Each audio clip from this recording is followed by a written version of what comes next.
नमस्कार, मैं डॉक्टर धनंजय कुमार द्वारे आप सबके बीच में पुनः एक बार उपस्थित हूँ। आज की कड़ी में हम देखेंगे कि मनोविज्ञान का विकास कैसे हुआ। मनोविज्ञान, आधुनिक मनोविज्ञान का विकास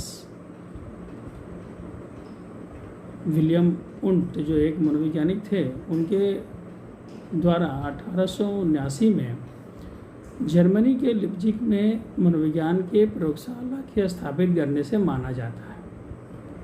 विलियम उंट ही ऐसे व्यक्ति थे जिन्हें हम मनोविज्ञान के जनक के रूप में जानते हैं। उनके द्वारा मनोविज्ञान को व्यक्ति के चेतना का विज्ञान के रूप में परिभाषित किया गया था और उन्होंने इसके लिए अंतर्निरीक्षण विधि का प्रयोग किया, जो कि पूरी तरह से व्यक्तिगत होती थी। इसके बाद धीरे धीरे इसका विकास होते होते उनके विलियम उंट के विज्ञान को, मनोविज्ञान को हम लोग संरचनावाद के रूप में नाम से जानते हैं। धीरे धीरे अमेरिका में भी एक प्रयोगशाला स्थापित की गई उसी कड़ी में, जिसमें विलियम जेम्स का नाम बहुत महत्वपूर्ण है और उन्होंने भी इसे आगे बढ़ाते हुए उन्होंने मन किस प्रकार से कार्य करता है, चेतना किस प्रकार से कार्य करती है, इसके बारे में उन्होंने अध्ययन करना प्रारंभ किया। तो इस तरह से यह प्रकार्यवाद कहा है कि चेतना के कार्यों का किस प्रकार से अध्ययन किया जाए। उनमें जॉन डेवी का भी नाम महत्वपूर्ण है और इनके सिद्धांत को, इनके कार्यों को प्रकार्यवाद के नाम से जाना गया। इसके अलावा संरचनावाद जो विलियम उंट का था, उसके विरोध में एक उलट ही एक नया जो मनोविज्ञान का वाद उत्पन्न हुआ, वो है गेस्टाल्टवाद, जिसमें मैक्स वर्दहाइमर, कोहलर, कोफका इत्यादि मनोवैज्ञानिक का नाम आता है, जिन्होंने मन के टुकड़ों में न बांटकर उसके समग्र रूप से अध्ययन करने पर बल दिया। अर्थात उनका कहना था कि मन को एक पूर्ण रूप से ही अध्ययन किया जा सकता है, इसको टुकड़ों में बांटकर अध्ययन नहीं किया सकता है। इस प्रकार यह मनोविज्ञान यहाँ पर आगे बढ़ा। इसके अलावा फिर सबसे जो आधुनिक जो मनोविज्ञान है वह जो है वह मनोविज्ञान में प्रकार व्यवहारवाद का आना हुआ, इसके द्वारा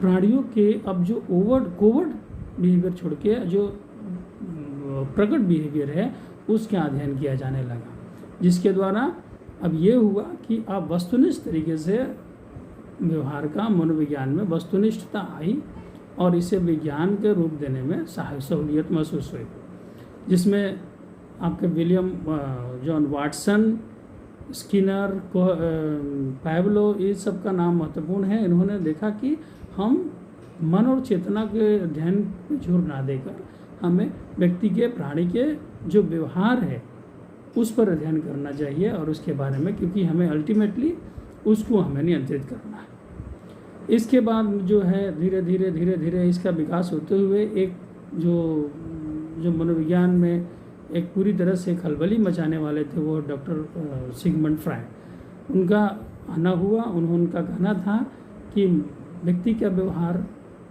व्यक्ति के अचेतन मन का द्वारा निर्देशित होता है। अर्थात जो व्यक्ति का अचेतन मन है, जिसके बारे में वह भी नहीं जानता है, उसके द्वारा निर्देशित होता है, उसके द्वारा ही होता है, घटित होता है। तो अब यह अचेतन, चेतन और अवचेतन, ये तीन चीज़ों की परिभाषा दिया उन्होंने और उनके मनोविज्ञान को मनोविश्लेषणवाद के नाम से जाना गया।